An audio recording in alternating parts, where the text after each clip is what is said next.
Your Excellency Abdullah Shahid, President of the 76th United Nations General Assembly, Your Excellency Secretary General Antonio Guterres, Your Excellency President Moon Jae-in, and distinguished leaders from around the world, it is an honor to be here today, where BTS appointed as special presidential envoys of the Republic of Korea. We're here today to share the stories of our future generation. Before we came here, we asked the young people in their teens and 20s around the world about their past 2 years and about the world they find themselves in today. Jin will share some of the answers we received. Yes, should we take a look? You can feel the good vibes from just looking at these. There were times during the past 2 years when I too felt bewildered and troubled. But still here, we have people who cry out, let's live on, let's make the best of this moment. Because we can't stand still when we are in the ideal time of our lives to take on new challenges. It wasn't as if we could blame anyone, and you must have felt the frustration. Here I'm the same as I was yesterday, but the world changed like we were transported in a flash to a parallel world. I was saddened to hear that entrance and graduation ceremonies had to be canceled. These are moments in life you want to celebrate, and missing out on them must have been upsetting. We were heartbroken when our long-planned concert tours were canceled. And for a while, we yearned for the moments we wanted to make complete. Yes, it was a time for us to mourn for the things that COVID took away from us. A time to discover how precious each and every moment we taken for granted were.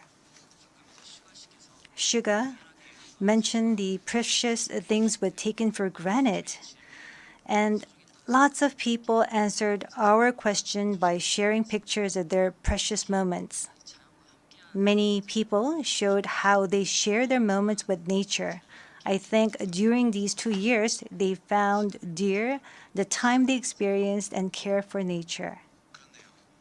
Yes, but maybe because we feel an encroaching sense of dread that our time on this earth is limited, we just talked about the things we mourn, and I shudder to think about mourning for the earth.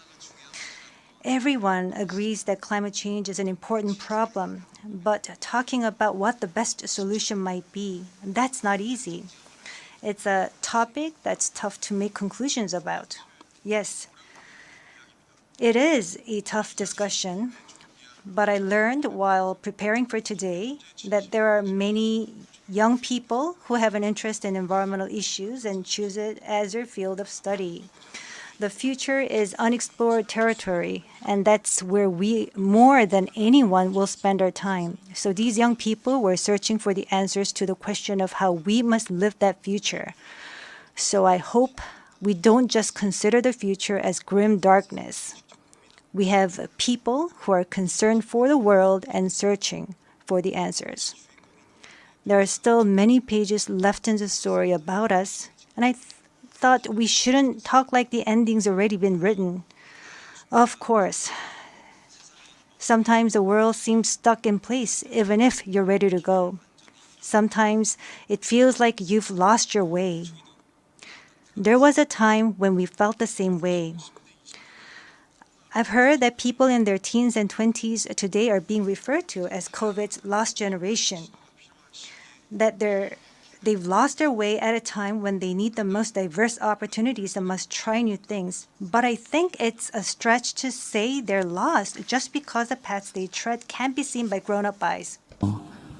Yes, take a look at these pictures.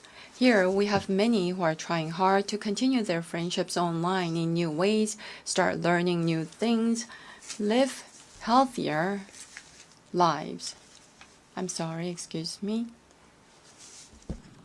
네, 새롭게 공부를 시작하고 더 Yes, these kids are trying to learn new things and trying to figure new things out. They don't look lost. They look like they are finding new courage and taking on new challenges. I think that's why instead of the lost generation, a more appropriate name would be the welcome generation. Because instead of fearing change, this generation says welcome and keeps forging ahead. That's right. If we believe in possibilities and hope, even when the unexpected happens, we will not lose our way but discover new ones. There will be choices we make that may not be perfect, but that does not mean there will be nothing we can do. That's what I think. What is important are the choices we make when we're faced with change, right? Some of you heard the news that we're coming to the UN, and a lot of you were wondering whether we have been vaccinated. And I'll take this opportunity to say yes. All 7 of us, of course, we received vaccinations. The vaccination was a sort of ticket to meeting our fans waiting for us and to being able to stand here before you today. Just like we said in our message today, we too are doing the things that we're able to do right now. Like the vaccinations, efforts are continuously underway to keep this new reality going forward. And I think the day we can meet again face to face is not far away. Until then, I hope we can fill each of our days to the brim with positive energy. We thought the world had stopped, but it continues to move forward. I believe that every choice we make is the beginning of change, not the end. I hope that in this nascent new world, we can all say to each other, welcome. And now, as we look forward to this future, the permission to dance is our message of welcome that we want to share with everyone today.